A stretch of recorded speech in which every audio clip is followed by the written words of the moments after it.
जय हिंद दोस्तों, स्वागत है आपका आपके अपने परिवार में। कैसे हैं आप लोग, बताइए। राधे राधे भाई, सभी को राधे राधे।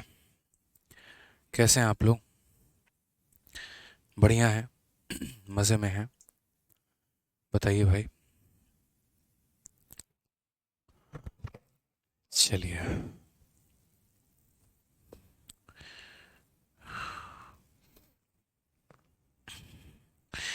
सभी को मेरा नमस्कार। राधे राधे सभी को। कैसे हैं आप लोग, बताओ।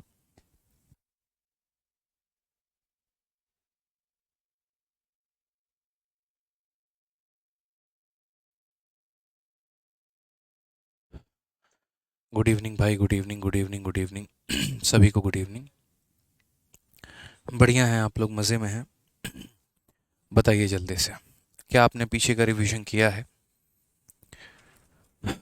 बहुत अच्छी बात है, बहुत अच्छी बात है। चलिए, बहुत शानदार। जल्दी से आ जाओ, सभी लाइव आ जाओ।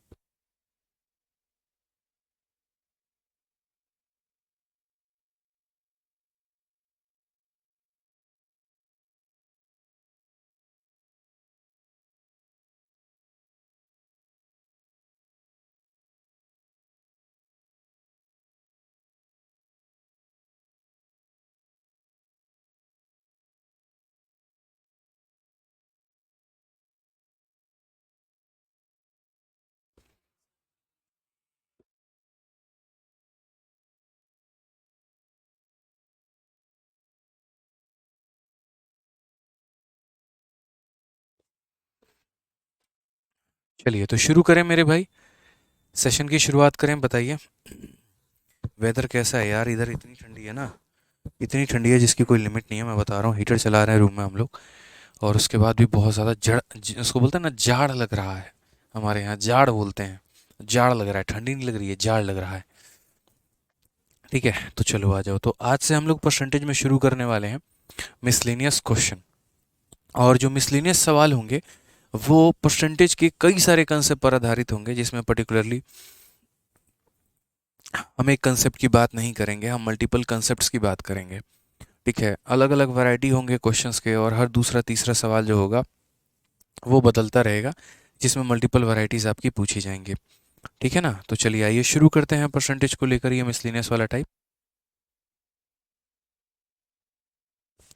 तो सबसे पहला आपके सामने जो है वो सवाल है ये, और इस सवाल को पढ़िए ज़रा। 149 क्या कहा गया है? बोला गया है कि गीता एक अपार्टमेंट खरीदती है और उसके लिए ईएमआई का भुगतान करती है। उसकी जो मासिक आय है वो 80,000 रुपये है। वह अपने बच्चों की शिक्षा पर 15%, घरेलू कामकाज पर 40% खर्च करती है, जीपीएफ में 10% भेजती है, बचत खाते में 15% की जो है वो बचत करती है, और शेष राशि का भुगतान ईएमआई के रूप में करती है। वह ईएमआई के रूप में कितनी राशि का भुगतान करती है, हमसे हमारा जो एग्जामिनर है वो ये पूछ रहा है।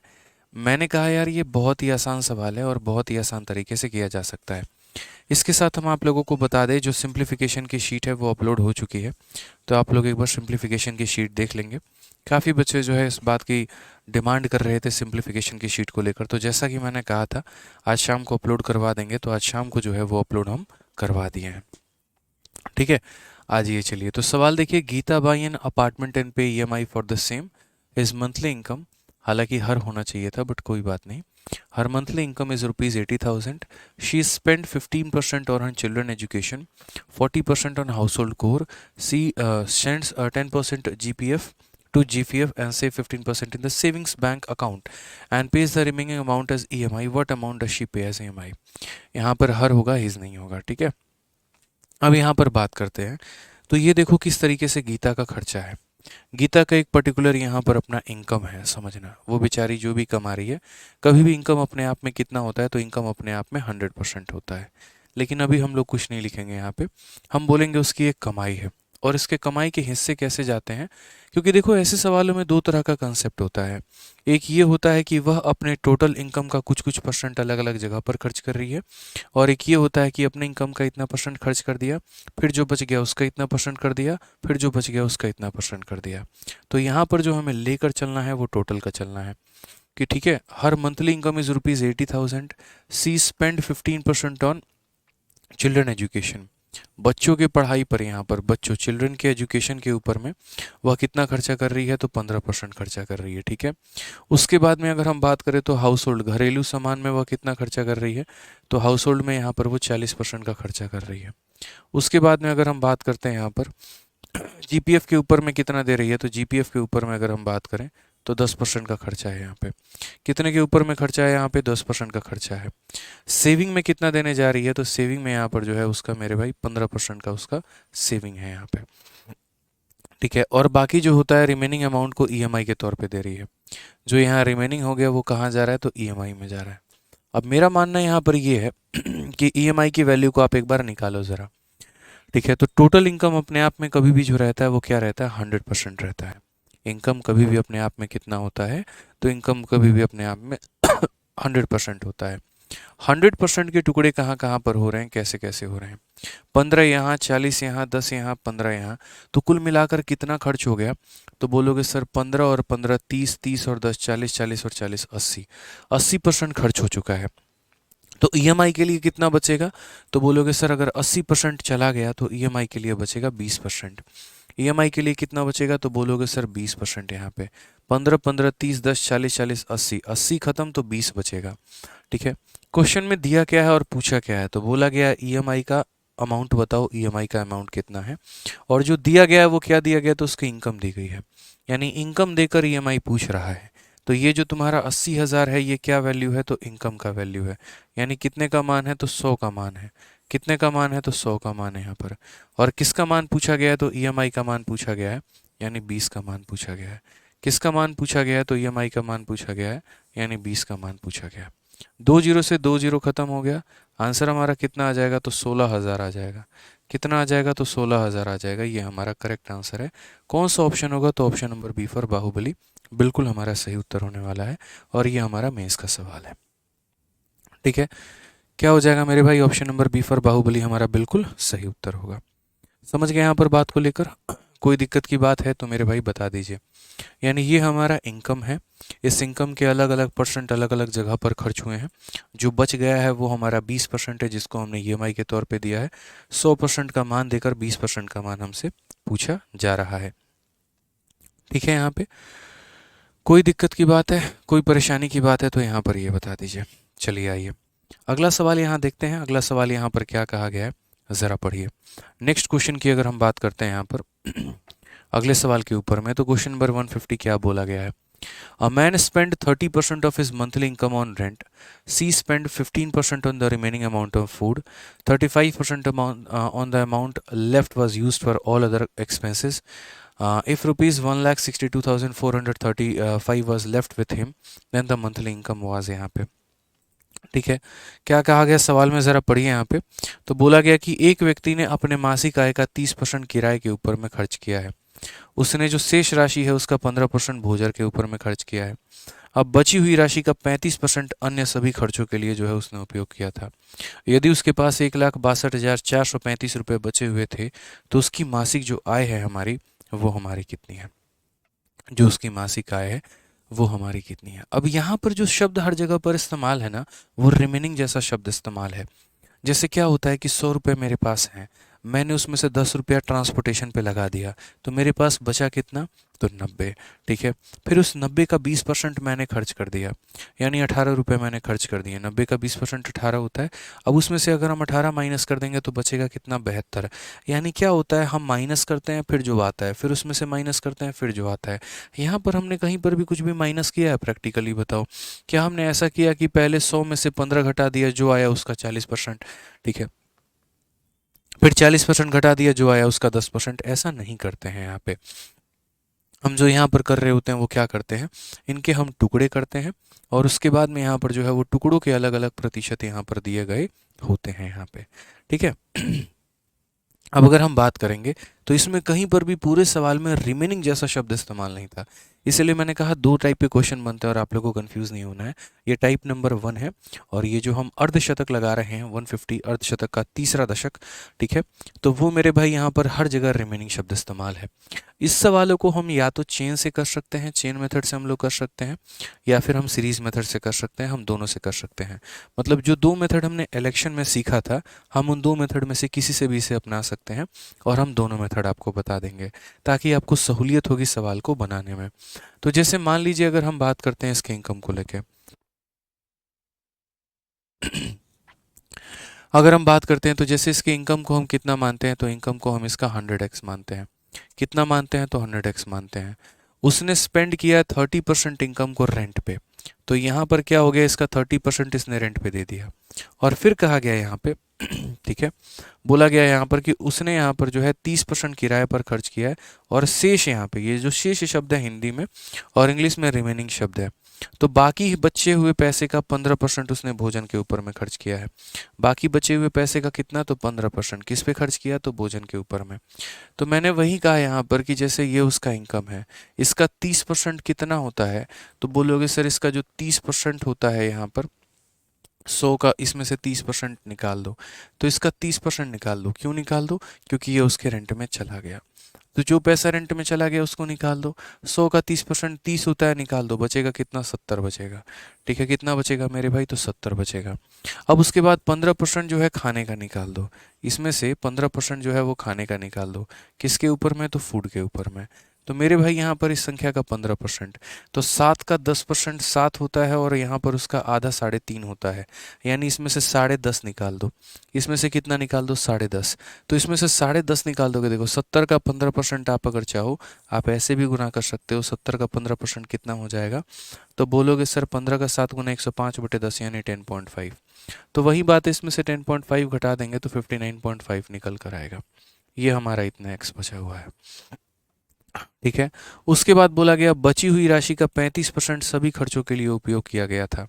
ये जो पैसा उसके पास बचा हुआ है, इसमें से जो है उसका 35% निकाल दो। यहाँ पे कितना निकाल दो, 35% निकाल दो, जो कि मेरे भाई सभी खर्चों के लिए उपयोग किया गया था। तो मान लेते हैं एक्सपेंस के लिए उपयोग किया गया था। ठीक है, और अब उसके पास में इतने रुपए बचे हुए थे, तो यानी उसकी मासिक आय कितनी थी।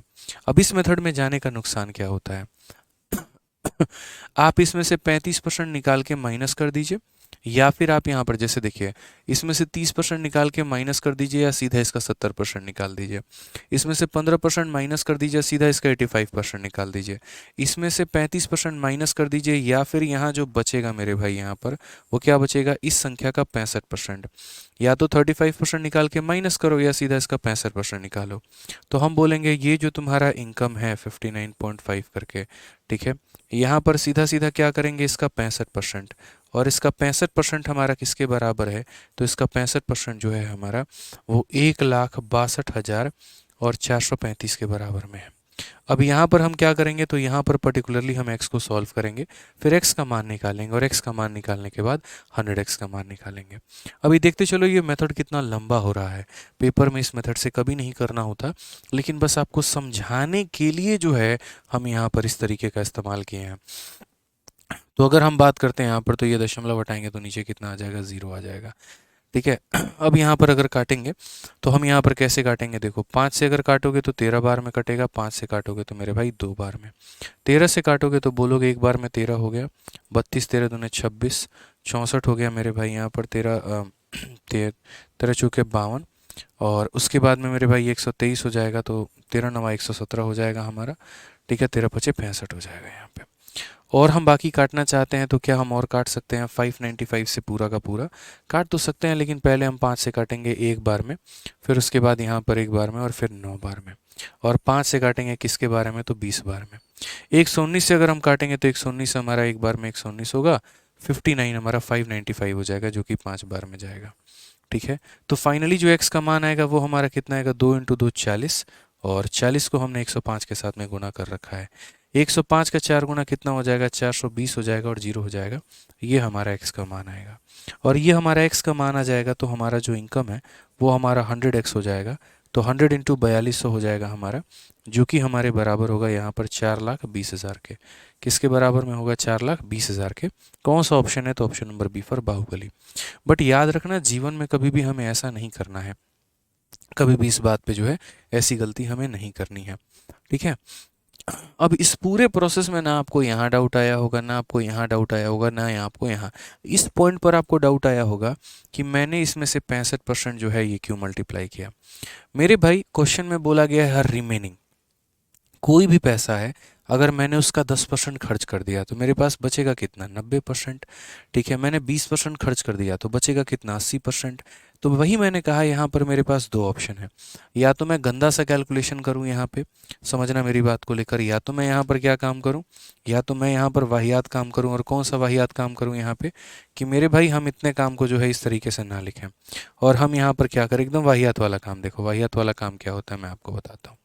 जैसे यहाँ पर इस क्वेश्चन में कहा गया है 59.5 का 35% माइनस करने को, तो यहाँ पर अनपढ़ गवाड़ों की तरह मैं यहाँ पर ये काम करूँ कि 59.5 पर कहते हैं 30% निकालें, और उसके बाद में ये जितना भी आएगा मेरे भाई यहाँ पर, ठीक है, इसका मेरे भाई जितना भी वैल्यू आएगा फिर उसको माइनस करेंगे इसके अंदर से और तब लिखेंगे। और नहीं तो हम समझदारों वाला काम करें कि भैया जैसे यहाँ देखो, इसमें से 30% निकालने का मतलब 70% का बचना, तो सीधा इसका 70% निकाल दिया। इसमें से 15% निकालने का मतलब 85% बचना, और देखो यहाँ पर 70 का, देखो यहाँ पर हम ऐसे ही हमने क्या किया है पता है, यहाँ पे देखो हर जगह पर, यहाँ देखो 30% निकालने का मतलब क्या होता है, सीधा सीधा 100 का 70% निकालना। तो 100 का 70% हमने निकाला है तो हमें कितना मिला है, 70 मिला है। 15% निकालने का मतलब क्या होता है कि 15 निकल गया तो 85 बच गया, तो सीधा हमने इसका 85% निकाला है। आप यहाँ देखो 7 का 5 गुना 35 का 5, 3 पास में, 7 अठे 56 और 3 हमारा 59 हो गया, और 10 से डिवाइड किया तो ये आ गया। तो हर बार इतना निकाल दिया तो इतना बचा। वैसे ही मेरे भाई इसमें से 35 निकाल दिया तो कितना बचा, 65। तो इस संख्या का 65% ही हमारे इसके बराबर है। अब मुझे लगता है यहाँ पर आप समझ में आ गया होगा। बट मैंने क्या कहा, इतना करने के बाद में आपको ये पूरा का पूरा मेथड क्रॉस कर देना है, ये कोई तरीका नहीं है, this is not a best way, ठीक है, हम इसे कर ही नहीं सकते हैं यहाँ पे, इस बात का हम ध्यान रखेंगे यहाँ पे। अब जो हम करेंगे वो क्या करेंगे, याद करो एक क्वेश्चन मैंने परसेंटेज के अंदर मैं आप लोगों को करवाया था, जहाँ पर मैंने कहा था कि एक लाइब्रेरी में जो है कुछ किताबें हैं, और उन किताबों का फलाना परसेंट जो है यहाँ पर इंग्लिश की किताबें हैं, बची हुई किताबों का इतना परसेंट हिंदी है, बची हुई किताबों का इतना परसेंट फ्रेंच है, बची हुई किताबों का इतना परसेंट क्षेत्रीय भाषा में है। अब बताओ कितनी किताबें ऐसी हैं जो ना ही हिंदी है, ना ही इंग्लिश है, ना ही फ्रेंच है, ना ही क्षेत्रीय भाषा है, यानी वहाँ पर भी हमेशा रिमेनिंग जैसे शब्द का इस्तेमाल हो रहा था। एक क्वेश्चन मैंने आपको और करवाया था कि एक वायर की लंबाई 810 मीटर है, इतना परसेंट चोरी हो गया, तो बचे हुए का इतना परसेंट मैंने बेच दिया, अब मेरे पास इतना वायर बचा हुआ है, तो बताओ वायर की कुल लंबाई कितनी थी। यानी जहाँ पर भी कोई भी चीज़ का ऐसा बोध हो कि इतना परसेंट देने के बाद, बचे हुए का इतना परसेंट देने के बाद, फिर बचे हुए का इतना परसेंट देने के बाद, फिर बचे हुए का इतना परसेंट देने के बाद आज मेरे पास इतना बचा है, तो यानी वैसे सवालों में सीरीज़ का प्रयोग करते हैं। यानी इस पूरे सवाल को हम विद इन सेकेंड्स में भी सॉल्व कर सकते हैं अगर हमारे पास रफ्तार है तो हम यहाँ पर क्या बोलेंगे तो हम यहाँ पर ये बात बोलेंगे कि सर एक काम करते हैं, यहाँ पे इनकम को कितना मान लेते हैं, एक्स मान लेते हैं। उसके बाद बोला गया 30% उसने रेंट दे दिया, 30% रेंट दे दिया तो बचा कितना, 70%, तो यहाँ 70/100 लिखोगे, ठीक है। फिर 15% जो है खाने में दे दिया, तो 15 खाने में दे दिया तो बचा कितना, 85, तो यहाँ पर 85 लिखोगे, ठीक है। फिर उसके बाद 35% जो है यहाँ पर एक्सपेंस में दे दिया तो बचा कितना, 65, तो यहाँ 65 लिखोगे। और आज यहाँ पर जो अमाउंट है वो बचा हुआ अमाउंट है 1,62,435, बस वो लिखना है। 30 माइनस कर दो इतना आएगा, 15 माइनस कर दो इतना आएगा, 35 माइनस कर दो इतना आएगा, और बस उसके बाद में जनाब आप इसे हल कर लीजिए। ज़ीरो से आप यहाँ ज़ीरो ख़त्म करेंगे और कोई बात नहीं है मेरे भाई। 7 से यदि आप काटेंगे यहाँ पर तो 2 बार में 14 हो जाएगा, 22 का 3 बार में 21, 14 का इतना और 5 बार में इतना, ठीक है। 5 से अगर आप काटेंगे यहाँ पर तो 5 से 5 से आपका कितनी बार में कटेगा, 17 बार में, और 5 से कटेगा आपका 2 बार में। 17 से यदि आप काटेंगे तो कितनी बार में होगा, 17 से एक बार में 17, 62 हो गया, 17 का 3 गुना 51, 110 हो गया मेरे भाई, और 17 का कितना हो जाएगा, 17 का जो है मेरे भाई 6 गुना जो है 102 हो जाएगा यहाँ पे, और उसके बाद 5 बार में 85, 65 से अगर हम काटेंगे तो 65 से हमारा कुल मिला के जो है 65 दूना 130, 21 बार में हमारा कुल मिलाकर कटेगा। कितनी बार में कटेगा? 21 बार में। तो हमारा x का मान कितना हो जाएगा? 2 इंटू 21 हमारा 42 हो गया है, और मुफ्त में 4 जीरो उसके पीछे में आ जाएंगे, और ये हमारा क्या हो जाएगा? Correct answer. यानी हम इस तरीके से सवाल को कर पाएंगे। यदि हम चाहते इसके अंदर में डिजिटल सम का भी प्रयोग करना, तो हम डिजिटल सम का भी प्रयोग जो है वो कर सकते थे, कोई दिक्कत की बात नहीं थी। इसके अंदर में सभी संख्याओं को ले जाकर डिजिटल सम भी प्रयोग किया जा सकता था। तो हर बार क्या करना होता है? रिमेनिंग में जैसे 30 दिया है तो 100 में से 30 माइनस कर दो, 70 आ जाएगा। 15 दिया है, 100 में 15 माइनस कर दो, 85 आ जाएगा। 35 दिया है, 100 में 35 माइनस कर दो, 65 आ जाएगा। बस यहाँ पर यही काम बचता है। निधि वर्मा, हमने यहाँ पर 65 कैसे आया, बहुत बेहतरीन तरीके से एक्सप्लेन किया है। जैसे 100 में से 30 माइनस किया तो 70 आया, 70 से 15 माइनस किया 85 आया, इससे मेरे भाई 35 माइनस करोगे तो 65 आएगा। ठीक है, ध्यान रखना यहाँ पे। तो ये सवाल ये मेथड जो है वो ज़्यादा महत्वपूर्ण है, ज़्यादा अच्छा है, ज़्यादा बढ़िया है, और आप इसे अप्लाई करो तो ज़्यादा अच्छा लगेगा। सौरभ पाल कहते हैं सर 11 बजे आपकी क्लास होती है कि 11:30 बजे? 11:30 बजे होती है, 11 बजे नहीं होती है। ठीक है, वाह सर, बहुत बढ़िया सर, बहुत बढ़िया। चलिए, राजेश पाल कह रहे हैं कि सर एएलपी के भी रेलवे के क्वेश्चन सॉल्व करवा दीजिए। देखिए, मेरे पढ़ाने के बाद अगर आपका एएलपी का क्वेश्चन ना बने ना, तो मेरे से कहिएगा। जिन क्वेश्चंस के अंदर में टैग नहीं होता है वो रेलवे के, बैंकिंग के, स्टेट एग्जाम्स के, अलग अलग परीक्षाओं के सवाल होते हैं।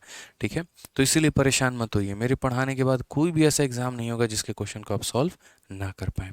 आइए चलिए, एक बड़ा महत्वपूर्ण और प्यारा क्वेश्चन हो जाता है फ्रेश फ्रूट और ड्राई फ्रूट के ऊपर में, और इस कंसेप्ट को भी समझना बहुत ज़रूरी है। कहा गया है कि फ्रेश फ्रूट के अंदर में 60% पानी है और ड्राई फ्रूट के अंदर में 20% पानी है। How much dry fruit can be obtain from 100 kg of fresh fruit? देखो, इस सवाल को हम समझाते हैं। फ्रेश फ्रूट और ड्राई फ्रूट क्या होता है? जब अभी ठंडी का सीज़न है, तो ठंडी के सीज़न है तो अंगूर मार्केट में बहुत ज़्यादा होंगे। तो जो अंगूर है मेरे भाई, वो क्या है? तो एक फ्रेश फ्रूट है। क्या है? ताज़ा फल है। ठीक है, उस अंगूर को आप यहाँ पर जो है 4-5 दिन तक उसको धूप में रख दो, वो एकदम सिकुड़ जाएगा, उसका सारा पानी सूख जाएगा, थोड़ा बहुत पानी बचेगा, और उसको 5 दिन और रख दो और सूख जाएगा, और बाद में जो बन जाता है वहीं किशमिश बन जाता है, जिसे हम रेजिन कहते हैं। बहुत लोगों को ये तक नहीं पता कि जो रेजिन यानी किशमिश होता है वो अंगूर से ही बना हुआ होता है। यानी अंगूर को सुखा दिया जाए तो क्या बन जाता है? किशमिश बन जाता है। यदि आपको वेरिफिकेशन करना है उसका, तो एक काम करो, किशमिश के एक दाने को लेना, एक गिलास पानी में उसको रखना, ग्लास को ढक देना, ढकने की ज़रूरत भी नहीं है, खुला भी छोड़ देना, और सुबह में जब उठकर रात में रख देना, सुबह में उठ के जब देखना तो वापस से वो अंगूर बन गया होगा, सारा पानी सूख कर वापस से जो है वो पल्पी हो गया होगा। ठीक है, तो मेरे भाई क्या होता है, यही हमारा कहानी है फ्रेश फ्रूट का और ड्राई फ्रूट का। इनमें क्या होता है कि जैसे मानो ये फ्रेश फ्रूट था मेरे भाई, एक अंगूर था, और सिकोड़ने के बाद में ये क्या हो गया? तो एक किशमिश हो गया है। ठीक है, यहाँ पर क्या हो गया दोस्त? इसमें यहाँ पर क्या था? तो 80% जो है यहाँ पर क्या था, ये ऐसे समझ लीजिए यहाँ पर कि जो अगर बात करें तो यहाँ 80 ग्राम क्या है मेरे भाई, यहाँ पर 80 ग्राम जो है इसके अंदर में पानी था, और उसके बाद में यहाँ पर जो है पल्प की बात करें, गूदे की बात करें, तो 20 ग्राम इसके अंदर में गूदा था। ये किसकी बात कर रहे हैं? तो अंगूर की बात कर रहे हैं, ग्रेप की बात कर रहे हैं। अंगूर को इंग्लिश में ग्रेप कहते हैं। ठीक है, और ये किसकी बात कर रहे हैं हम? तो रेजिन की बात कर रहे हैं, किशमिश की बात कर रहे हैं। रेजिन में कहानी क्या होगा? तो रेजिन में कहानी ये होगा, वाटर हो सकता है मेरे भाई यहाँ पर 5 ग्राम हो, और यहाँ पर जो है, ठीक है, पल्प जो इसके अंदर रहेगा वो पूरा का पूरा 20 ग्राम रहेगा। कितना रहेगा मेरे भाई? तो 20 ग्राम रहेगा। यानी क्या होता है कि अंगूर सूख कर जब रेजिन बन जाता है ना, तो जितना गूदा पहले था उतना ही गूदा इसके अंदर में अब भी रहता है। बस जो चेंज आता है वो किसके अंदर में आता है? तो जो चेंज आता है वो पानी के वजन में आता है। गूदे का जो वजन रहता है ना वो सेम रहता है। गूदे का जो वजन रहता है मेरे भाई यहाँ पर वो सेम रहता है, गूदे का वजन कभी नहीं बदलता। तो एग्जामिनर यहाँ पर जो फ्रेश फ्रूट और ड्राई फ्रूट का आप लोगों को कंसेप्ट देता है, उसमें सवालों को ऐसे ही घुमाने की वो कोशिश करता है। वो कभी भी यहाँ पर जो है, अब देखो क्या क्वेश्चन देता है वो हम आपको वो भी समझा देते हैं। फिलहाल आपको यहाँ पर जो है इस कंसेप्ट कंसेप्ट से रूबरू होना है। और यहाँ पर जो सीखने वाली बात है यहाँ पर वो यही सीखनी है कि सर चाहे फ्रेश फ्रूट हो या ड्राई फ्रूट हो, जो गूदे का वजन होता है ना सर वो फिक्स होता है, वो सेम होता है और वो कभी नहीं बदलता है सर। गूदे का वजन जो होता है वो सेम होता है, फिक्स होता है, वो नहीं बदलता। एग्जामिनर वजन के ऊपर कभी बात ही नहीं करता। एग्जामिनर किस चीज़ के ऊपर में बात करता है वो भी हम आपको समझाते हैं। तो यानी जो अभी आप कंसेप्ट पढ़ रहे हैं वो किसका कंसेप्ट पढ़ रहे हैं? तो आप यहाँ पर जो कंसेप्ट पढ़ रहे हैं फ्रेश एंड ड्राई फ्रूट का जो है यहाँ पर कंसेप्ट पढ़ रहे हैं। ठीक है, अब यहाँ पर ये कंसेप्ट के बारे में क्या कहा गया है ज़रा पढ़िए। तो हम यहाँ बोलेंगे सर एक बार है ना आप यहाँ पर सबका परसेंटेज देख लो। जैसे यहाँ पर कहने का मतलब क्या है, यहाँ पर एक बार पानी देख लो कितना परसेंट है और यहाँ देख लो पानी कितना परसेंट है। तो यदि मैं पानी का परसेंट निकालने जाऊँगा या एक तरीके से मैं यहाँ पर जो है वो गूदे का परसेंट निकालना चाहूँगा कि भैया यहाँ पल्प की हिस्सेदारी कितनी थी, पल्प कितना परसेंट था, तो मैं यहाँ पर बोलूँगा कि सर परसेंटेज देखो यहाँ पे परसेंटेज की बात करते हैं तो पल्प का वजन हमारा कितना है 20 और पूरे अंगूर का वजन कितना है, तो बोलोगे सर 100 ग्राम। तो 20/100 इंटू कितना हो जाएगा 100 यहाँ पर, यानी यहाँ पर जो गूदा है वो कितना परसेंट है, तो गूदा 20% है। अगर गूदा 20% है तो बाकी 80% कौन है, तो 80% जो है वो हमारा पानी है। उसी तरीके से यहाँ पर अगर हम पल्प का वजन देखने जाएंगे तो यहाँ पर जो पल्प का वजन हम परसेंटेज निकालेंगे तो कैसे निकालेंगे, तो बोलेंगे पल्प का वजन 20 ग्राम है और पूरा क्वांटिटी कितना है, तो पूरा 25 ग्राम का मटेरियल है। इनटू अगर हम करेंगे यहाँ पर तो क्या हो जाएगा 100%, तो पता चलेगा यार गूदा तो यहाँ 80% है। यानी देखेंगे इस बात को लेकर वहीं पल्प यहाँ 20% था, वहीं पल्प यहाँ 80% था। तो पल्प के जो परसेंट होते हैं वो अलग अलग हो सकते हैं, कभी 30%, कभी 40%, कभी 50%, कभी 60%, कुछ भी हो सकता है। लेकिन मेरे भाई जो उनका वजन है वो सेम रहेगा। ठीक है, जो पल्प का वजन यहाँ था वहीं पल्प का वजन यहाँ रहेगा। यानी कहने का मतलब पल्प का वजन यहाँ फ्रेश फ्रूट के अंदर में और पल्प के वजन को यहाँ पर ड्राई फ्रूट के अंदर में हमें क्या करना होता है, बराबर। जो अल्टीमेट हम काम करते हैं वो यहाँ पर क्या करते हैं, तो पल्प के वजन को मेरे भाई फ्रेश के अंदर में, पल्प के वजन को किसके अंदर में, यहाँ पर मैं लिख देता हूँ पल्प के वजन को यहाँ पर फ्रेश फ्रूट के अंदर में। फिर से रिपीट करता हूँ, पल्प का जो वजन है मेरे भाई फ्रेश फ्रूट के अंदर में और पल्प का वजन जो है वो ड्राई फ्रूट के वजन में। तो ड्राई फ्रूट में या फ्रेश फ्रूट में पल्प का वजन और ड्राई फ्रूट में पल्प का वजन दोनों हम क्या करते हैं, बराबर करते हैं। दोनों हम क्या करते हैं, तो बराबर करते हैं। अब बात यहाँ पर आती है मेरे भाई, समझना इस बात को लेकर, ठीक है, कि ये वजन हम कैसे निकालेंगे। तो यहाँ पर अगर मुझे पल्प का वजन निकालना है तो मैं क्या बोलूँगा, तो मैं यहाँ पर बोलूँगा कि पूरा क्वांटिटी कितना है, तो पूरा क्वांटिटी 100 ग्राम का है। उस 100 ग्राम के क्वांटिटी में पल्प का वजन कितना है, तो 20%। ठीक है, यहाँ पर उसी तरीके से यहाँ पल्प का वजन कैसे निकालना होगा, तो पूरी क्वांटिटी कितनी है, 25 ग्राम है और उस 25 ग्राम का कितना मेरे भाई, तो 80%। 25 ग्राम का कितना, 80%। आप निकाल कर मेरे भाई देख लो, यहाँ पे आप देखोगे तो ये 20 ग्राम आ रहा है और अगर आप यहाँ पर देखोगे तो बोलोगे सर यहाँ पर जो है ये भी हमारा 20 ग्राम आ रहा है। यानी हम फ्रेश फ्रूट के वजन को देखो, फ्रेश फ्रूट के टोटल वजन से हम यहाँ पर जो है पल्प के परसेंट को गुना करते हैं और ड्राई फ्रूट के टोटल वजन से हम ड्राई फ्रूट के परसेंट को गुना करते हैं, तो हमारा इनका वजन आता है जो कि क्या होता है, बराबर। अब इसमें थोड़ा कन्फ्यूजन ना हो तो बस इतना बोलेंगे कि आप एक काम करना, फ्रेश फ्रूट में जो है पल्प का वजन निकालना, ड्राई फ्रूट में पल्प का वजन निकालना और बराबर कर देना। नोट में कॉपी में क्या लिखोगे, तो नोट में कॉपी में बस मेरे इतने ही शब्द को लिखना कि सर ने कहा था जीवन में हम कभी भी फ्रेश फ्रूट और ड्राई फ्रूट वाले सवालों को देखेंगे तो फ्रेश फ्रूट में जो पल्प का वजन होगा वो निकालना है, ड्राई फ्रूट में जो पल्प का वजन होगा वो निकालना है और दोनों को क्या करना है, बराबर करना है।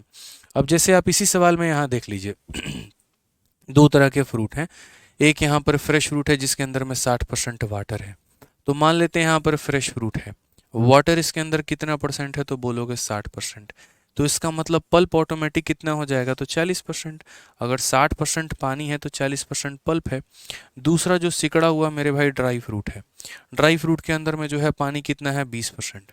अगर इसके अंदर में पानी हमारा 20% है तो मेरे भाई पल्प हमारा कितना होगा, तो बोलोगे 80% होगा। सर कितना होगा, तो 80% होगा। ठीक है, अब यहाँ पर जो है how many dry fruit can be obtain from 100 kg of fresh fruit, इसका वजन 100 kg है। इसका वजन कितना मान लेते हैं, x kg है। तो बोला गया यहाँ पर 100 kg के फल से कितना kg जो है सूखा फल निकाला जा सकता है। 100 kg के ताजे फल से कितना kg सूखा फल निकाला जा सकता है। यहाँ पर जो है फ्रेश का वजन, पल्प का वजन निकालो। तो बोलोगे पूरे फल का वजन कितना है, 100 किलो, और उस 100 किलो में पल्प का परसेंटेज कितना है, 40%। तो 100 किलो का 40% जो होगा वो किसके बराबर होगा, पल्प के वजन के बराबर। 100 किलो का 40% पल्प का वजन। यहाँ पर क्या होगा, तो यहाँ पर पूरे फल का वजन x किलो है, और x किलो का कितना परसेंट, तो x किलो का 80% जो होगा वो हमारा किसके बराबर में होगा, तो सूखे फल के वजन के बराबर। यानी यहाँ पर सूखे फल में पल्प के वजन, ठीक है। ताजे फल में पल्प का वजन ऐसे निकलेगा, सूखे पल्प में पल्प का वजन ऐसे निकलेगा। ताजे फल में निकालने के लिए ताजे फल की क्वांटिटी लेनी होगी और पल्प का परसेंट लेना होगा। सूखे फल में सूखे फल की क्वांटिटी लेनी होगी और पल्प का परसेंटेज निकालना होगा। तो ताजे फल में कितना पल्प था, तो ताजे फल की संख्या का हमने कितना निकाल दिया, 40%। ठीक है, यहाँ पे ताजे फल की संख्या का 40%। सूखे फल में पल्प का वजन कितना था, तो सूखे फल की संख्या का 80%। बस मेरे भाई सवाल बन गया। 100 से 100 खत्म। 40 से कितनी बार में, 2 बार में। 2 से कितनी बार में, तो 50 बार में।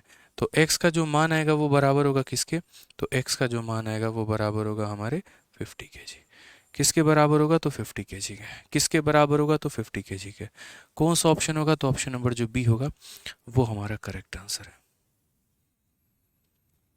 मज़ा आ गया सर, बस यही काम करना होता है और कुछ भी नहीं होता मेरे भाई। बस यहाँ पर ताजे फल इंटू उसका परसेंट, सूखा फल इंटू उनका परसेंट, काम खत्म मेरे भाई यहाँ पे। ठीक है, आइए चलिए यहाँ पे नेक्स्ट क्वेश्चन की बात करते हैं। अगला सवाल हम देखते हैं, एक और क्वेश्चन प्यारा सा, और आप वो बना सकते हैं, उड़ा के फेंक सकते हैं इनफैक्ट। यहाँ पे ताजे फल में 50% पानी है, तो वह यहाँ पर 50% पानी है, तो पल्प कितना होगा, तो 50% हमारा पल्प होगा। ठीक है, और यहाँ सूखे फल में 10% पानी है, तो 10% पानी है तो पल्प कितना होगा, 90% पल्प होगा मेरे भाई यहाँ पर। ठीक है, बोला गया है 180 किलोग्राम ताजे फलों में कितना सूखा फल प्राप्त किया जा सकता है। तो हम यहाँ पर बोलेंगे ताजे फल की मात्रा एक तरफ लिखो, सूखे फल की मात्रा एक तरफ लिखो। ताजे फल में पल्प कितना परसेंट है, तो 50% पल है, तो यहाँ ताजे फल का 50% एक तरफ लिखो। सूखे फल में पल्प कितना है, 90%, तो सूखे फल का 90% एक तरफ लिखो। ताजे फल में पल्प का परसेंट, सूखे फल में पल्प का परसेंट निकाल दिया। ये हमारा पल्प का क्वांटिटी, ये पल्प का क्वांटिटी, जो कि होगा बराबर। 100 से हमारा 100 खत्म। 90 से हमारा कितनी बार में खत्म, 2 बार में। 50 का दोगुना 100 आता है, x का मान कितना आ जाएगा, 100 आ जाएगा। विद इन सेकेंड्स आपका आंसर आएगा। Option number B for Baahubali correct answer होगा। समझ में आ गया बात, यहाँ पर क्या हो जाएगा, option number B for Baahubali correct answer होगा। ठीक है, क्लियर है ये बात।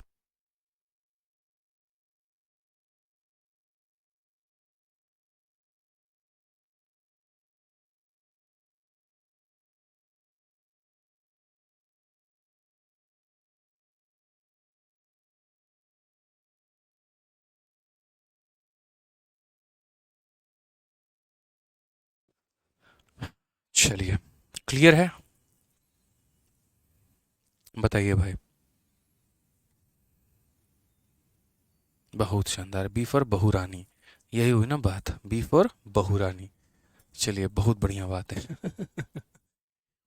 बी फॉर बहुरानी। आ जाओ नेक्स्ट क्वेश्चन देखते हैं यहाँ पर। अब थोड़ा ताजे फल और सूखे फल से निकलते हैं और मेरे भाई बाकी चीज़ों की तरफ बढ़ते हैं।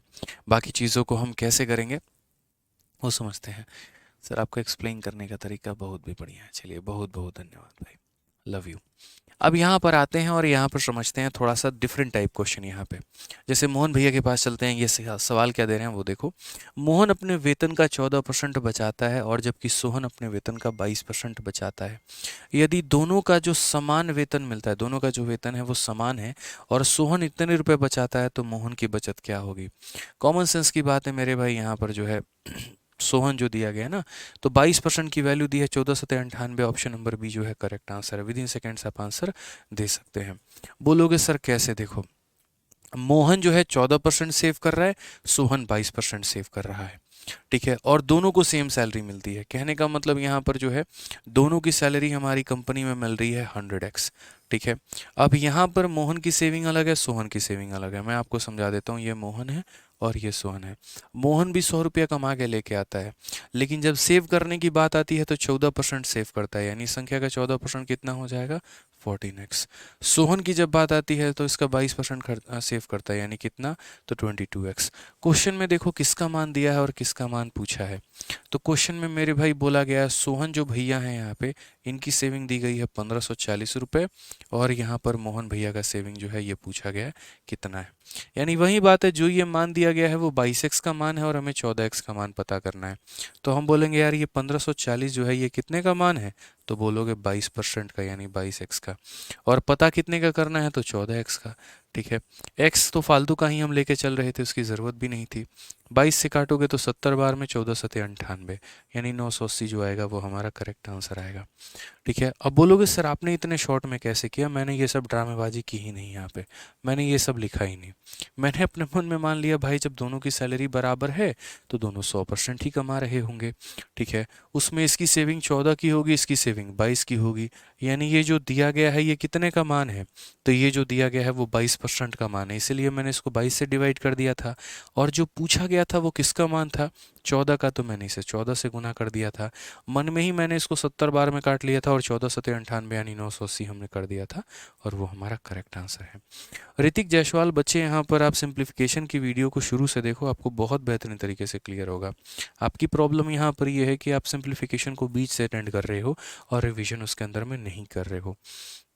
अब शायद पूरे यहाँ पर कम से कम 10,000 20,000 बच्चे हैं बैच में, और उतने बच्चों की संख्या में आप पहले स्टूडेंट हो जो कह रहे हैं सिंप्लीफिकेशन समझ में नहीं आ रहा है। ठीक है, तो प्रॉब्लम मेरे भाई कंसेप्ट में नहीं है, वीडियो में नहीं है, आपके अंदर है। शायद आप सीरियसनेस के साथ नहीं पढ़ रहे हैं सिंप्लीफिकेशन को। एक आधा क्वेश्चन आपको यहाँ पर टफ लगा तो आपने जो है यहाँ पर सोचा कि अरे छोड़ो हटाओ, क्या करें क्यों करें। ठीक है, तो ये शायद आपकी गलती है। इग्नोर मत करिए, कम समझ में आता दोबारा पढ़िए, क्या परेशानी है। ठीक है, एक बच्चा तब से पूछ रहा है मैथ्स के लिए कौन सी किताब से क्वेश्चंस लगाएं। तो मेरे भाई हमारे सीजल वेरियर की जो किताब है आप उससे क्वेश्चंस की प्रैक्टिस करिए, सबसे बढ़िया रहेगा। मैंने हमेशा कहा है पढ़ना है तो ब्रह्मास्त्र किताब से पढ़ो, और क्वेश्चंस की प्रैक्टिस करनी है तो सीजल वेरियर से करो। और अगर एक आधा दिन वेट कर सकते हो तो 10-15 दिन वेट करो, सीजल वेरियर का हम सेकेंड एडिशन लाएंगे और ज़्यादा क्वेश्चंस होंगे उनके अंदर में, वहाँ से प्रैक्टिस करना वो सही रहेगा। ठीक है, चलो आ जाओ नेक्स्ट क्वेश्चन की बात करते हैं। अगला सवाल देखिए क्या कहा गया। There are two type of animal in a room, some are cat and some are dog, each cat take 7 biscuit and each dog take 9 biscuit. If 355 biscuit are eaten by 45 animal, find the number of cat and dog. एक कमरे में दो तरह के जानवर हैं, कुछ बिल्लियां हैं और कुछ कुत्ते हैं। प्रत्येक बिल्ली 7 बिस्किट लेती है, प्रत्येक कुत्ता 9 बिस्किट लेता है। अगर 355 बिस्किट 45 जानवरों द्वारा खाया जाता है तो बिल्ली और कुत्तों की जो संख्या है वो ज्ञात करिए कि वो संख्या हमारी कितनी होगी। अब यहाँ पर अगर हम बात करें तो मेरे भाई हम कैसे बनाएंगे। एक बच्चा कहता है नोटिफिकेशन नहीं आता। अब तुम छोटे बच्चे हो ना यार, तुम्हारा हाथ पकड़ के क्लास में बिठाना पड़ेगा तुमको कि चलो बाबू क्लास का टाइम हो गया है, उठो ज़रा पढ़ने निकलो, चलो बस्ता वस्ता उठाओ। तुम गजब बतियाते हो यार। क्लास का टाइम फिक्स है 11:30 6:30 मेरे भाई, बस यही दो टाइम है, तो उसमें नोटिफिकेशन क्या भेजना। बताइए, सीधा क्लास में आइए आप यहाँ पे, इसमें भी आपको नोटिफिकेशन चाहिए? मतलब उससे बात करने के लिए नोटिफिकेशन आता है क्या मोबाइल में कि चलो उठो नोटिफिकेशन आ गया, बात करने का टाइम हो गया है? तो फिर क्लास के लिए आपको नोटिफिकेशन चाहिए? बताइए सर। हाँ सर, आपको भी नोटिफिकेशन चाहिए क्या है? काय बात का डेडिकेशन है? इस हिसाब से तो तुमको एसएससी वालों को बोलना चाहिए कि नोटिफिकेशन भेजो, एडमिट कार्ड आ गया, नोटिफिकेशन भेजो, पेपर देने जाना है, नोटिफिकेशन भेजो, सुबह उठ के जल्दी जाना है। हैं, भौकाल आदमी हो भाई। आ जाओ, अब इस सवाल को बनाने के लिए आपके मन में कितने तरह के मेथड सूझ रहे हैं। हम इन सवालों को कई तरह के मेथड से बना सकते हैं। मेथड 1, मेथड 2, मेथड 3, और लास्ट में जो मैं मेथड बताऊंगा ना, दिमाग का धागा खोल के रख देगा। ऑनेस्टली बता रहे हैं, ऐसा खतरनाक, ऐसा ज़बरदस्त मेथड होगा, मतलब बोलोगे सर मज़ा आ गया, यही चाहिए था। लेकिन वो कब बताएंगे? लास्ट में। उसके पहले क्या कराएंगे? बेसिक, ताकि क्या हो, आपकी जड़ें मजबूत हों। आप चीज़ों को सीखें, आप बेहतर तरीके से समझें, और जो आप बचपन में पढ़ते थे आप उसको अभी से रिलेट कर पाओ कि अभी कुछ नया नहीं पढ़ रहे हैं, बचपन वाली ही तो कहानी है। ठीक है। तो यहाँ पर कमरे में दो तरह के जानवर हैं, कुछ कुत्ते हैं और कुछ बिल्लियां हैं यहाँ पे। हर एक बिल्ली जो है यहाँ पर 7 बिस्किट खाती है, हर एक कुत्ता 9 बिस्किट खाता है। ठीक है। हर एक बिल्ली कितनी खाती है? 7 बिस्किट। हर एक कुत्ता कितना खाता है? 9 बिस्किट। तो मैं यहाँ पर मान के चलता हूँ, मान लेते हैं, ले लेते हैं कि बिल्लियों की जो संख्या है यहाँ पर वो कितना है, तो बिल्लियों की संख्या हमारी x है, और कुत्तों की संख्या हमारी कितनी है, तो मेरे भाई कुत्तों की जो संख्या है यहाँ पर, ठीक है, डॉग नहीं होगा, डॉग होगा। यहाँ पे क्या हो जाएगा मेरे भाई? डॉग, DOG, डॉग यहाँ पे। उसकी संख्या y है। तो जैसे पहले सवाल में यहाँ पर कहा गया है कि प्रत्येक बिल्ली 7 बिस्किट खाती है। ठीक है। तो अगर एक बिल्ली 7 बिस्किट खाती है और टोटल x बिल्लियां हैं तो कितना खाएगा? 7 × x। जैसे एक बिल्ली 7 खाती है तो दो कितने खाएंगे? 7 × 2। तीन कितने खाएंगे? 7 × 3। चार कितने खाएंगे? 7 × 4। तो x लोग कितने खाएंगे? 7 × x। उसी तरीके से एक कुत्ता 9 बिस्किट खाता है, तो एक कुत्ता 9 बिस्किट खाता है तो y कुत्ते कितना खाएंगे? तो y कुत्ते 9y खाएंगे। तो 7x + 9y, ये इतने बिस्किट खा रही है और ये इतने बिस्किट खा रहा है। दोनों के बिस्किटों की संख्या हमारी कितनी होगी? तो 455। ठीक है। 455, 355, 355 है यहाँ पे, तो 355 लिखेंगे। ठीक है। उसके बाद जो दूसरा डेटा दिया गया वो ये दिया गया है कि कमरे में जो कुल जानवर हैं वो कितने हैं? 45 हैं। समझ में आ रहा है बात? यहाँ पे अगर 355 बिस्किट 45 जानवरों द्वारा खाया जाता है, यानी कहने का मतलब बिल्लियों की संख्या और प्लस कुत्तों की संख्या मिलाकर कितना है? तो 45 है। याद रखना ये मेथड नंबर 1 है यहाँ पे। ठीक है। ये हमारा क्या है? मेथड नंबर 1 है। मैंने कहा ना मेथड नंबर 3 बताएंगे तो बोलो गजब सर मजा आ गया, लेकिन अभी नहीं, रुक जाओ। ठीक है। तो यहाँ पर क्या हो जाएगा? तो यहाँ पर अगर हम बात करें तो हम यहाँ क्या कर सकते हैं? तो हम यहाँ पर बचपन में जैसे करते थे लीनियर इक्वेशन इन 2 वेरिएबल को सॉल्व करने के लिए, वो करेंगे। 7 को मल्टीप्लाई करके खत्म करो या x को खत्म करो, y का मान निकलेगा, y को खत्म करो, x का मान निकलेगा। तो मैंने यहाँ पर कहा कि भैया देखो x को खत्म करते हैं, यहाँ पर 7x है तो इसे किससे मल्टीप्लाई करेंगे? 7 से, और तब क्या करेंगे? माइनस। तो 7x में से 7x चला गया, कितना बचा? 0। 9y में से 7y चला गया, कितना बचा? 2y। ठीक है। यहाँ पर कितना हो गया? तो 355, और उसमें से क्या माइनस करना है? 45 का 7 गुना, 7 पचे 35, 7 चौके 28 और 3 हमारा 31, कुल मिलाकर कितना हो जाएगा? 40। कुल मिलाकर कितना हो जाएगा? तो 40। तो 2y का मान कितना हो जाएगा? 40 हो जाएगा। यानी इसमें से इतना घटाया खत्म, इसमें से इतना घटाया खत्म, इसमें से इतना घटाया खत्म। 2y का मान कितना है? 40। 2y का मान कितना है? 40। तो यहाँ पर y का मान कितना होगा? 20। y का मान कितना होगा? 20। तो y का मान अगर हमारा 20 होगा, तो y का मान अगर हमारा 20 होगा तो हम यहाँ पर क्या बोलेंगे? अगर y का मान हमारा 20 होगा तो क्या हम x का मान नहीं निकाल सकते हैं? बताओ x का मान कितना है? हाँ जी सर, x का मान कितना है? x का मान ही नहीं होता भाई, जो चली गई, बात खत्म। यहाँ पे उसकी क्या वैल्यू? भाई जो रहता है जीवन में उसी की वैल्यू होती है ना। अब जो तब छोड़ के गई थी तो उसकी क्या वैल्यू रखें हम? बताओ, रखते हो? कूट देगी अभी उसके सामने बोलोगे तो। ठीक है। हम कह सकते हैं, तुम नहीं। तुम अभी प्रेजेंट में जी रहे हो, हम एक्स जी चुके हैं, समझ रहे हो बात को? हाँ ठीक है, गुड बॉय। तो यहाँ पर एक्स का कोई मान नहीं होता, हालांकि गणित है तो एक्स का मान निकालना पड़ेगा, मजबूरी है। तो यहाँ पर वो बात है, वाई का मान कितना है भैया? 20 है। एक्स प्लस वाई को जोड़ने पे 45 आता है, तो हम बोलेंगे सर एक्स प्लस वाई बराबर हो जाएगा किसके? 45 के। तो एक्स का मान कितना होगा? 45 - 20 यानी 25। तो यहाँ पर जो है पहले बोला गया बिल्ली की संख्या फिर कुत्तों की संख्या, तो बिल्ली की संख्या फिर कुत्तों की संख्या, तो 25 और 20 आएगा, ऑप्शन नंबर ए आएगा। कई बच्चे ज़्यादा होशियार होते हैं, ऑप्शन नंबर बी टिक मार देते हैं, और मिलते मिलते 3 नंबर कट जाते हैं उनके, 4 नंबर कट जाते हैं, 4 नंबर, 3 आने के और 1 जाने के। ठीक है। तो यहाँ पर अब क्या करना है? ऐसे करना है? बिल्कुल भी नहीं करना है। ये तो हमने आपको बचपन से रिकॉल करवाया कि भैया जो है बचपन में तुम ऐसे किया करते थे।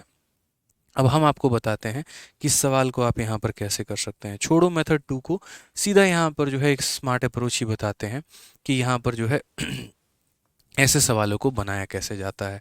फिर बोलोगे सर गजब। अब एक बात बताओ, इस कमरे में फिक्स हैं जानवर है, ठीक है, कुछ कुत्ते हैं और कुछ बिल्लियां हैं। ठीक है। इतना पता है कि यहाँ पर बिल्ली जो है वो कितना बिस्किट खाती है? 7। और कुत्ता कितनी बिस्किट खाता है? 9। यानी दोनों ज़्यादा से ज़्यादा कितने खाते हैं? ठीक है। तो बोलोगे सर 7। ठीक है, यानी प्रत्येक कुत्ता 7 और प्रत्येक बिल्ली 7, मतलब ज़्यादा से ज़्यादा, या ऐसे समझ लो इनमें जो छोटा वाला वैल्यू है वो यहाँ पर। अगर हम मैक्सिमम की बात करें, जैसे मानो मुझे यहाँ पर क्या करना है, इसी कमरे में सारे बैठे हुए हैं, ठीक है, कुछ उधर बैठा है, इधर बैठा है, उधर बैठा है, इधर बैठा है। मैंने सब किसी को 7-7 बिस्किट दे दिया और मैंने कहा यार जिसका हिस्सा हो गया ना वो निकल जाओ। तो इस कमरे से कौन निकल जाएगा? पहले सारी की सारी बिल्ली लोग निकल जाएगी। काहे? वो लोग वेट थोड़ी करेगा, वो लोगों को मिलना कितना था? 7। मिल कितना गया? 7। तो बैठे क्यों? निकलो यहाँ से फिर, ठीक है। बेचारा कुत्ता लोग यहाँ बैठा रहेगा, काहे? बोलेगा सर 9 मिलना था, 7 को दिए हैं, 2 गो बाकी है। तो मैंने यहाँ पर कहा कि देखो मेरे पास में 355 बिस्किट हैं। मैंने कहा मेरे कार्टन में 355 बिस्किट हैं। यदि इस कमरे में हर जानवर को मैं 7-7 बिस्किट में दे देता हूँ, तो 45 जानवरों के अंदर मैंने कितना बिस्किट बाँच दिया है? तो 45 जानवरों के अंदर 7 पचे 35, 7 चौके 28 और 3 31। मैंने 315 बिस्किट बाँट दिए हैं। कितने बाँट दिए? 315। अब मेरे पास कितने बचे हुए हैं? 40। तो इस कमरे में हर जानवर को मैंने 7-7 बिस्किट दे दिया। सारे जानवर अपना अपना बिस्किट लेके जो है बैठे हुए हैं। मैंने कहा जिसको जिसका कोटा पूरा हो गया, ऐसे समझो राशन वाले दुकान पे हो, जिसका कोटा पूरा हो गया वो चलते बनो। सारी बिल्लियां उठ के कमरे से चली जाएंगी। अब इस कमरे में कौन बैठा है? कुत्ते। और मेरे पास बिस्किट कितने हैं? 40। कितने बिस्किट बचे हुए हैं? 40। अब ये किसको देना है? कुत्तों को। हर कुत्ते को कितना बिस्किट देना है? 2-2 देने हैं, क्योंकि 7-7 तो दे चुके हैं, तो देंगे कितना मेरे भाई? 2-2 बिस्किट देंगे। तो अब हर कुत्ते को 2-2 बिस्किट देंगे, तो क्या यहाँ पर सीधा डॉग का संख्या नहीं निकल जाएगा? बोलोगे 40 बिस्किट हैं, हर कुत्ते को 2 बिस्किट देने हैं, तो सीधा सीधा डॉग का संख्या कितना निकला? 20। और अगर डॉग 20 हैं और पूरे के पूरे 45 हैं, तो बिल्ली कितनी होगी? 45 माइनस 20 यानी कितना हो जाएगा? 25 हो जाएगा। बात खत्म। तीसरा जो मेथड था, मतलब यहाँ जो नेक्स्ट मेथड, मेथड नंबर 2 की बात करें, तो वो ऑप्शन था, ठीक है, कि सीधा ऑप्शन में यहाँ जोड़ के देखो, 25 और 20 45 हो गया, और यहाँ 25 का 7 गुना और 20 का 9 गुना बराबर 355। ये था वो, ठीक है। तो ये कॉमन मेथड होता है, ये बड़ा काम में आता है। इसको हम यहाँ पर जो है सबसे बेस्ट वे है, सिंपल इंटरेस्ट में भी हम लोग इसका इस्तेमाल करते हैं, ठीक है, कि एक व्यक्ति ने यहाँ पर 7% का इंटरेस्ट दिया, दूसरे ने 9% का इंटरेस्ट दिया, और सबका पैसा इसके में बराबर। तो क्या करते हैं, छोटी वाली वैल्यू जितना होती है हम दोनों का उतना परसेंट निकाल लेते हैं। यहाँ 7 था तो हमने दोनों को 7-7 दे दिया। पूरे कमरे में यहाँ पर बैठे सभी जानवरों को 7-7 बिस्किट दे दिए। तो 45 जानवरों को 7 बिस्किट दिया, तो 315 दे के विदा कर दिया। बोला जिनको जिनका मिलना था हिस्सा वो मिल गया, तो चलो उठो यहाँ से, निकलो बाहर। सारी यहाँ पर बिल्लियाँ निकल के चली गई। हमने को 7 मिलना था, हमें 7 दे दिया, बात खत्म, यहाँ पे बचा ही नहीं। अब मेरे पास मात्र 40 बिस्किट बचे हुए हैं, सारे कुत्ते यहाँ बैठे हुए हैं, वो कह रहे हमको 2-2 चाहिए। तो 40 बिस्किटों को 2-2 के हिसाब से मैं कितने कुत्तों में बांट पाऊंगा? तो 20 कुत्तों में, यानी कुत्तों की संख्या 20 थी और यहाँ बिल्लियों की संख्या 25 थी। बात खत्म। हेड और लेग वाले क्वेश्चन भी ऐसे ही होते हैं। समझ में आ गया? जैसे मैं आपको एक और एग्जांपल इसमें का कराता हूँ। कुत्तों और बिल्लियों वाली जो हमारे क्वेश्चन है, क्या और होंगे हमारे पास में? बड़ा मुश्किल है यार, ऐसा सवाल जल्दी मिलता नहीं है ना। But I will try my best to find such type questions for you guys. मुश्किल है भाई, नहीं मिलेगा यहाँ पे, नहीं है, ठीक है। तो यहाँ पर जो है हालांकि एक आधा क्वेश्चन ऐसा होता भी है, लेग्स वाले जो सवाल रहते हैं वो भी हमारे जो है वो ऐसे ही बनते हैं यहाँ पे, ठीक है। आइए चलिए नेक्स्ट क्वेश्चन की बात यहाँ करते हैं और अगले सवालों को देखते हैं यहाँ पर कि अगला सवाल को हम कैसे कर सकते हैं, ठीक है। आइए चलिए, क्लियर है सर, ज़बरदस्त, मज़ा आ गया, बहुत शानदार। यही होता है भाई, देखो ये एक्स वाई और इन चक्करों में मत पड़ो, हर किसी को एक कॉमन वैल्यू दे दो, हर किसी को तुम यहाँ पर 7-7 दे दो, बस मेरे भाई यहाँ पर उतना ही कहानी है, ठीक है। आओ चलो यहाँ पे नेक्स्ट मेरे भाई, देखो नेक्स्ट क्वेश्चन 155 क्या कहा गया है। अनुजा के पास संपत्ति का इतना हिस्सा है, यदि उसका 30% संपत्ति की कीमत जो है वो इतना है, तो उसके 45% संपत्ति की कीमत जो होगी वो कितनी होगी? If Anuja on 66 sold to buy इतना percent of a property, 30% of the property that she own is worth rupees इतना, व्हाट इज 45% वैल्यू? 30% का मान दिया है, 3 चौके 12, 2 बार में और 3 बार में, तो 2 बार में जाएगा तो ये कितना होगा? 125 का 3 गुना 300, यहाँ पर 15 का 2 गुना 15 का 3, 30% of the property that she own is इतना, 45% of the value of property. तो 45 तो उसकी यहाँ पर नहीं होगा, देखो हिंदी में यहाँ पर है ना, हिंदी में गड़बड़ है, हिंदी में यहाँ उसकी शब्द को जबरदस्ती लाया गया है, यहाँ पर सिर्फ 45% संपत्ति की कीमत कितनी होगी ये पूछा गया है। तो अब मेरे भाई यहाँ पर जो है हम क्या बोलेंगे, तो हमने यहाँ पर कहा, समझिएगा मेरी बात को लेकर, यहाँ पे क्वेश्चन में क्या है, अनुजा ऑन इतना परसेंट ऑफ ए प्रॉपर्टी। क्या इस फ्रैक्शन से आप रूबरू हैं, तो बोलेंगे हाँ सर रूबरू हैं। कितना मान है इसका, तो 2/3 मान है। कितना मान है, तो 2/3 मान है। तो अगर हम बात करते हैं तो अनुजा जो प्रॉपर्टी होल्ड कर रही है, ठीक है, जैसे मानो यहाँ पूरी प्रॉपर्टी को हमने कितना मान लिया, तो यहाँ पर टोटल प्रॉपर्टी को जो हमने मान लिया वो हमने x मान लिया। टोटल प्रॉपर्टी को हमने कितना मान लिया, तो टोटल प्रॉपर्टी को जो है यहाँ पर हमने x मान लिया है, ठीक है। अब ये हमारी टोटल प्रॉपर्टी है, इस टोटल प्रॉपर्टी का हम कितना ऑन करते हैं, तो 2/3 हम ऑन करते हैं, ठीक है। फिर बोला गया जो प्रॉपर्टी को तुम ऑन कर रहे हो उसका 30%, इस पूरे प्रॉपर्टी का कितना परसेंट, तो पूरे प्रॉपर्टी का 30%। पूरे प्रॉपर्टी का कितना, तो 30% बराबर है यहाँ पर किसके, तो देखो पूरे प्रॉपर्टी का 2/3 और उस 2/3 का 30% जो है वो बराबर है हमारे 125,000 के, ठीक है। अच्छे से पढ़ लीजिए कि अनुजा के पास संपत्ति का इतना हिस्सा है, अनुजा के पास संपत्ति का इतना हिस्सा है, और यदि उसके हिस्से का 30% हमारा इसके बराबर में है, तो इससे हम क्या निकालेंगे, पहले x का मान निकालेंगे। इससे हम क्या निकालेंगे दोस्तों, पहले x का मान। फिर से कहता हूँ x का कोई मान नहीं होता है, x का तो नाम सुनते नफरत हो जाता है। 2 से काटो 5 बार में, ठीक है, क्या हो जाएगा 2 से 5 बार में। अब अगर हम बात करते हैं तो x की वैल्यू यहाँ पर फिर से निकालना पड़ेगा, दुख ही दुख है जीवन में। 5 से अगर हम गुना करेंगे तो कितना हो जाएगा, 625 हो जाएगा, और ये हमारा 000 हो जाएगा।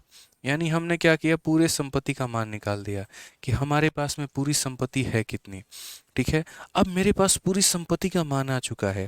क्वेश्चन में कहा गया है 45% संपत्ति की कीमत कितनी होगी, 45% वैल्यू कितना होगा। तो मैंने यहाँ पर कहा ठीक है भैया 45% निकालना है, तो यहाँ पर क्या हम करेंगे, तो यहाँ पर जो है हम 45% निकालेंगे। किसका, तो इस संख्या का, 625,000 का कितना परसेंट, 45%। कैसे होगा, तो इतना इंटू 45/100, 2 जीरो से 2 जीरो खत्म, ठीक है भाई। यहाँ पे अब देखो, यहाँ पर एक तुम्हारा क्या आ जाएगा, 0, और 5 को 5 से गुना करने पे क्या का स्थान 5। 50 से कौन सा ऑप्शन है, तो 50 से एक ही ऑप्शन है, ऑप्शन नंबर सी हमारा करेक्ट आंसर है। किसने कहा तुम्हें इतनी मेहनत करने को, किसी ने कहा क्या, यहाँ पर ये बताओ। अब आपके पास दिमाग नहीं होगा तभी ना यहाँ पर आप जो है यूनिट डिजिट को चेक नहीं करोगे। हमारे पास है, हमने चेक किया, हमारा एक 0 बच गया, 5 को 5 से गुना करने पे क्या का स्थान 5 आएगा, ऑप्शन नंबर सी उत्तर हो जाएगा। बाकी फुर्सत है आपके पास में तो बैठिए गुना करिए, मेरे पास में तो नहीं है, क्योंकि मुझे बाकी सब्जेक्ट्स भी अटेम्प्ट करने हैं। मैं ये सोच के चलता था परीक्षा में कि मैथ्स को कम से कम समय में निपटाएंगे तभी तो बाकी लोगों को समय दे पाएंगे। मैथ्स में ही मेरी रफ्तार नहीं है तो बाकी तो पेपर ही खराब हो जाएगा मेरा। तो ये ध्यान रखना है आपको, ठीक है। चलिए आइए अगले सवाल की तरफ बढ़ो यहाँ पे, और अगले सवाल को देखो क्या कहा गया है। वेरी गुड क्वेश्चन, ठीक है।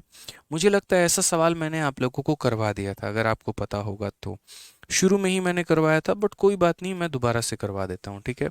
कहा गया कि यदि किसी भिन्न के अंश का 60% बढ़ा दिया जाता है, हर में 40% बढ़ जाता है, तो परिणामी भिन्न 16/63 है। मूल भिन्न क्या होगा। Numerator is increase by 60%, denominator is increase by 140 या 40।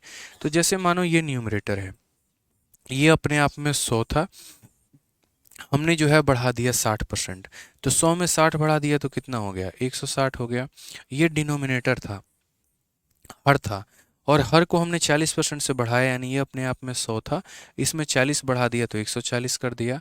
और अब जो परिणामी भिन्न आ रहा है वो 16 बटे कितना आ रहा है, तो 16/63। यानी न्यूमरेटर को 60% से बढ़ा दिया, डिनोमिनेटर को 40% से बढ़ा दिया, तो परिणामी भिन्न हमारे इसके करीब में आ गया। हमने कहा 100 से हमारा 100 खत्म हो जाएगा, 0 से हमारा 0 खत्म हो जाएगा, 16 से हमारा 16 खत्म हो जाएगा, 7 से हमारा 2 बार में, 7 से हमारा 9 बार में, ये 2 हमारा वहाँ चला जाएगा, तो x/y का जो मान है वो हमारा हो जाएगा 2/9। यहाँ पे कितना हो जाएगा भाई, 2/9। कौन सा ऑप्शन है, option number D for Devasena. कौन सा ऑप्शन है मेरे भाई यहाँ पे, तो option number D for Devasena. बूझे, तो ऐसा सवाल हम शुरू में करवाए थे पहली क्लास में यहाँ पे, ठीक है। आ जाओ, अब यहाँ पर सेम एक और ऐसा क्वेश्चन है, किसी भिन्न के अंश में इतना की वृद्धि की जाए, हर में इतना की कमी की जाए। तो ये सवाल हम आपके लिए दे रहे हैं PGW के नाम पे कि होमवर्क है आप लोगों का, आप लोग इसे बनाएंगे। यदि हर एक सवाल को हम ही बनाने लगे तो फिर आप मेरी क्लास में क्या सीखोगे? फिर आपने तो कलम चलाया ही नहीं, और जब आपने कलम नहीं चलाया तो आपने सीखा क्या? कुछ भी नहीं यहाँ पे।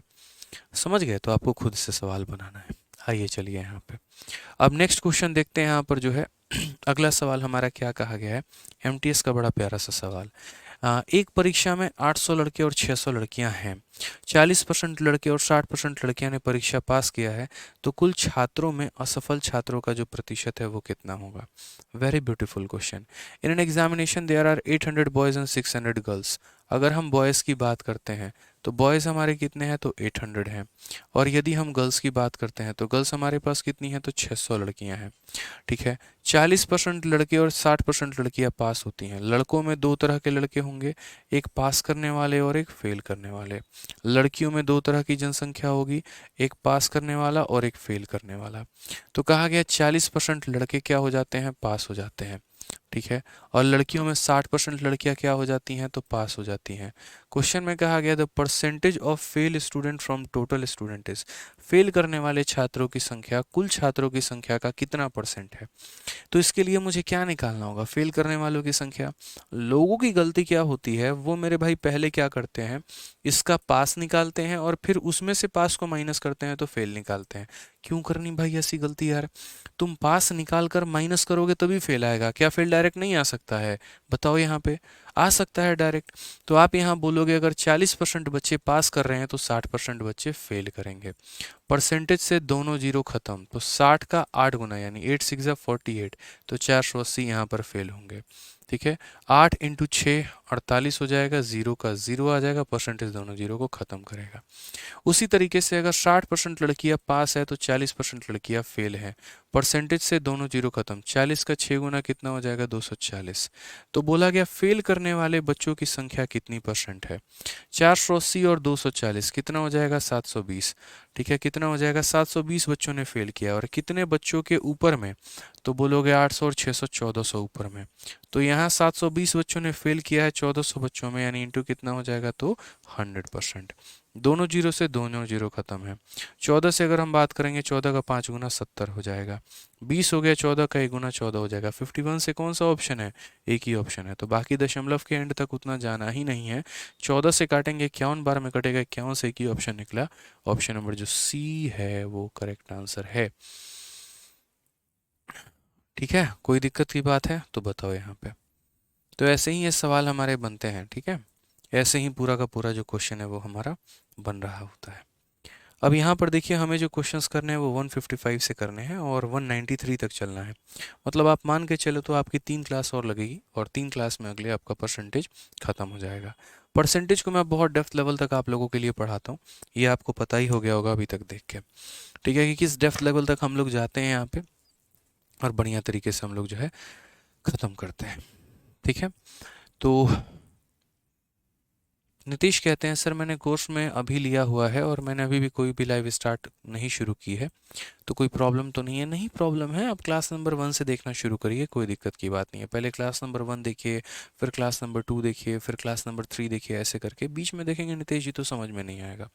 कभी भी ये मैटर नहीं करता आपने शुरुआत कैसे की या कब की, मैटर ये करता आपका अंत कब रहा।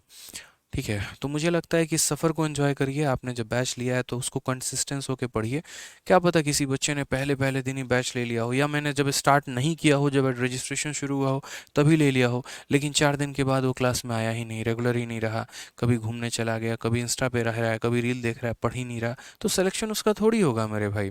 1 महीने बाद भी किसी ने बैच लिया लेकिन वो कंसिस्टेंट होकर मेरी सारी वीडियो देख रहा है, हर चीज़ को फॉलो कर रहा है, कंसेप्ट सीख रहा है, जो मैं शीट देता हूँ उसे लगाता है, किताबों को सॉल्व करता है, तो मेरे भाई सिलेक्शन उस बच्चे का होगा यहाँ पे। तो यही बात है, यदि सिलेक्शन लेना है तो ढंग से पढ़ना पड़ेगा। ठीक है, चलिए, तो बढ़िया तरीके से जितना हमने कराया उसको रिवाइज करिएगा, और बाकी जो क्वेश्चंस हैं वो हम लोग कल की क्लास में करेंगे। अच्छे से, तसल्ली से। मैं सारे टाइम आप लोगों की क्लासेस ले रहा हूँ, दोनों टाइम पे, एक टाइम पे सिंप्लीफिकेशन, एक टाइम पे परसेंटेज। सिलेबस की जल्दी होने की चिंता मत करें, वो हो जाएगा कंप्लीट। इंपॉर्टेंट ये है अच्छे से होना ज़रूरी है, जो कि आपके लिए बहुत महत्वपूर्ण है।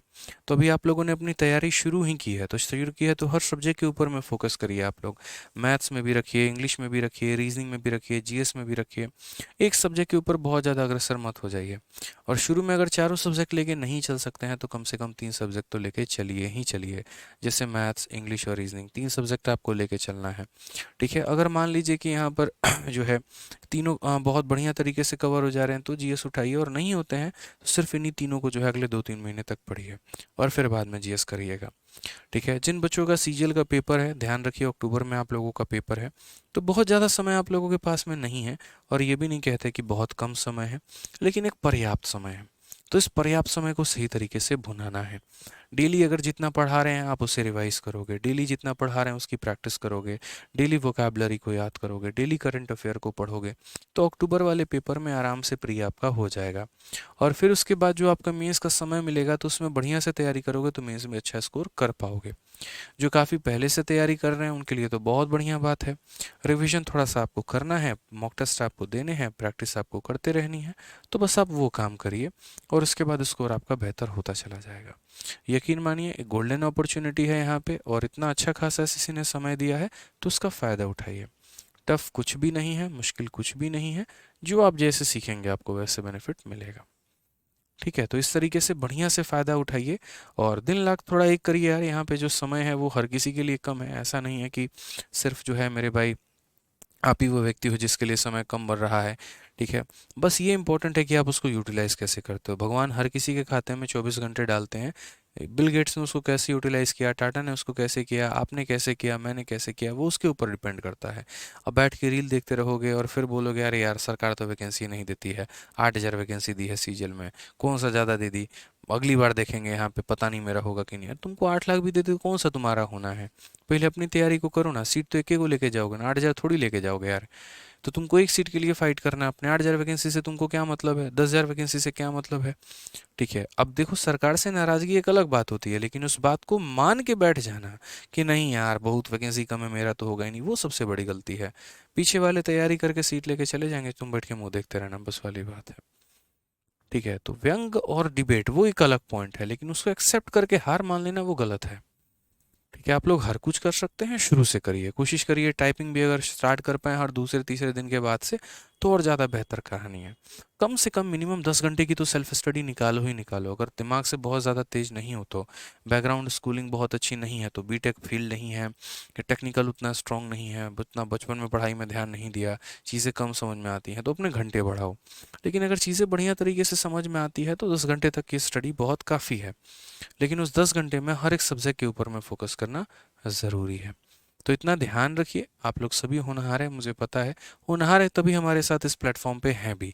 ठीक है, तभी हमारे साथ जुड़े भी हैं। आपके अंदर कुछ करने की जज्बा है तभी तो उस लाखों भीड़ से यूट्यूब से निकल के यहाँ पर आए हैं कि नहीं यार हमें जो है पढ़ना है, हमें जीवन में आगे बढ़ना है। तभी हमने आपने बैच लिया है, तभी आपने हमारे ऊपर भरोसा जताया, तभी हम 1.5 घंटे पढ़ाते हैं, एकदम लगातार एक सांस में पढ़ाते हैं। आप लोग सुनते हैं, समझते हैं, सीखते हैं, नोट्स बनाते हैं। ना हम बकैती काटते हैं, ना आप वहाँ से माहौल में जीते हैं। ठीक है, कितना अच्छा लगता है, हर कोई अपना अपना कमेंट करता है, मैं सबके कमेंट पढ़ता हूँ और सबको समझाता हूँ, सिखाता हूँ, पढ़ते हैं। माहौल एक अच्छा सा हमने बना रखा है, बस यही काम करना है। तो आप भी पढ़ने वाले हैं, हम भी आपके लिए अग्रसर हैं, तभी इतने तेजी से मेहनत हो पा रही है और आप सीख पा रहे हैं। बस गणित को धीरे धीरे ऐसे ही आगे बढ़ाएंगे। विश्वास अपना करते रहिए बढ़िया से और पढ़ते रहिए। ठीक है, चलिए तो मिलेंगे अगले सेशन में बढ़िया तरीके से, तब तक रिवाइज करिएगा। आज के लिए दोस्त इतना ही, बहुत बहुत धन्यवाद, थैंक यू।